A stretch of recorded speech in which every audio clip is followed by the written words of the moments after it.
Hey, good afternoon, good evening, wherever you're tuning in from. For those who are new to my channel or have been on my channel before, my name is Brandia. It's nice to meet you guys. It's nice to see you guys again. Thank you for catching us on the replay, taking your time to do that. Really appreciate it. Alright, so this is the scope that I've been promising for a while. What I do is, right now I work as a chiropractic assistant, and I got my master's in sports science, and I am a professional dancer. I dance with the company locally, so I'm very happy and blessed to have that opportunity to do that again. And I'm also starting my post-bac program with linkage to medical school next fall. Hence the hashtag AspiringDO. What I wanted to talk to you guys tonight about the topic is emotional torture. And I know that seems very broad and very abrupt. But it's something that's came into fruition quite a few times over the past 2 years. And it's something that I wanted to acknowledge and speak about again. I know I spoke about it about a little over a year ago. But it definitely resurfaced recently, and it's something that I want to bring up and share with you guys. So, one of my best friends, we were talking, and he's like, emotional torture is something that you just can't let get to you. And I didn't really understand what that meant entirely until I dealt with it a couple times over. And one of my old friends that I used to talk to quite a bit, but we only hung out once in real life, was actually trying to, and maybe it was unintentional, or I will never know, but trying to get me to see things his way, but then trying to turn them around on me and make me feel like I was in the wrong because I didn't believe what they believed. And looking back on it, that was quite painful in the sense that, you know, you're trusting this person and they're acting one way, and then all of a sudden they like flip the script when they don't get what they want. And I feel like we deal with that from our day-to-day interactions with people, from our day-to-day interactions with our coworkers, or, you know, just other individuals on the street, that sort of thing. But you know, in particular this time, it was very painful because I had, you know, just gotten back from traveling for a while, just had all these new experiences, made all these incredible friends, and I was like, okay, cool, like, you know, I'll give them a 4th or 5th chance. And granted, I was like giving into it again, and then, you know, in my gut, and in my heart, and in my spirit, I knew that this was not right. And I finally said, you need to stop this. You know, this is not right. This is not you. This is not how you're supposed to respond. You're not supposed to respond the same way. You know, you need to learn from that and take this information, take this feeling of almost like regret, but then despair at the same time. It was very much like, okay, am I ever going, not necessarily am I ever going to have friends again, but will I ever have these interactions with people? And yeah, you will definitely have negative interactions with people.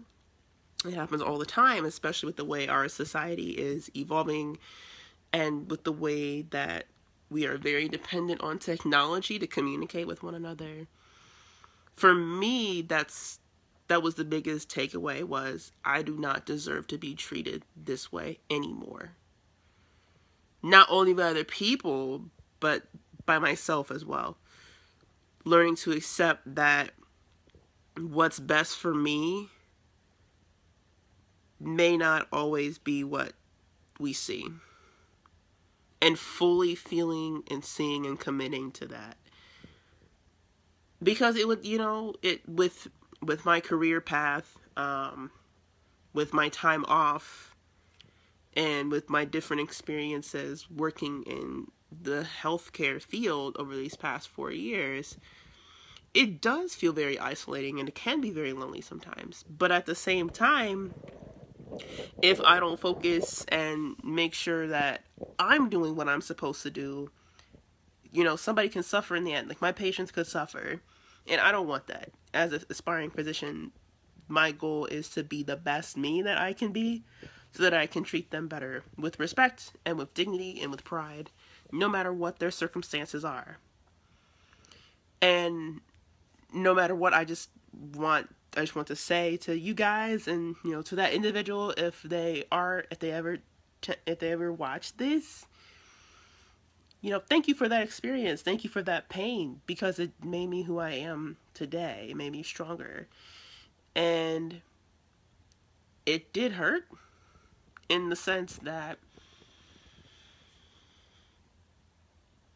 yeah, there's some things that I do still need to learn, I still need to work on, but at the same time, I deserve to be treated with respect just as much as the next person. And I'm not I'm done going back and forth, and I'm done trying to rationalize in my mind what doesn't feel right. So I'm done with that. And once I realized that, and once I said that out loud, I, in all honesty, was very shocked and in awe, and just, it helped me put together a lot of the lessons that I learned in my travels, and just living off of the kindness of other people, but then also at the same time, just having a very individualized experience. Just a very individualized experience throughout. Do things that I want to do, and oftentimes going solo.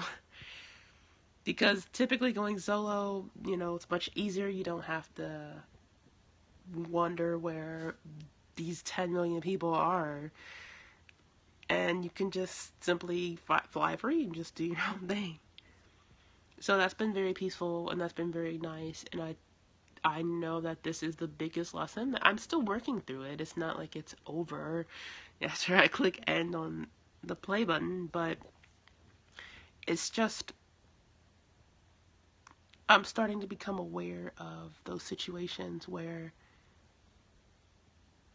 I could potentially be hurt, and I could be taken advantage of for my vulnerability, for my openness. And it's not to say that I completely shut that off, but I've probably shut that off about 95, 97% at this point. And the other 3 to 5% comes out when I choreograph.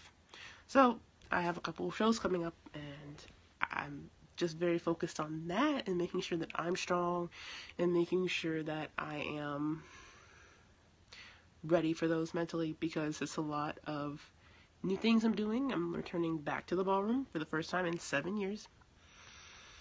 So while that's very amazing, it's also very scary, especially with like new injuries and just relearning how to be in heels, relearning my body, relearning my gait and movement patterns. All that has completely changed because I've changed my body. I've become stronger. So that's been a real blessing. But the lesson here is, don't take people for granted. Don't take yourself for granted.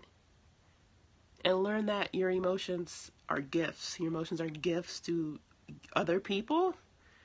And they can hinder and harm your progress, or they can help you move forward.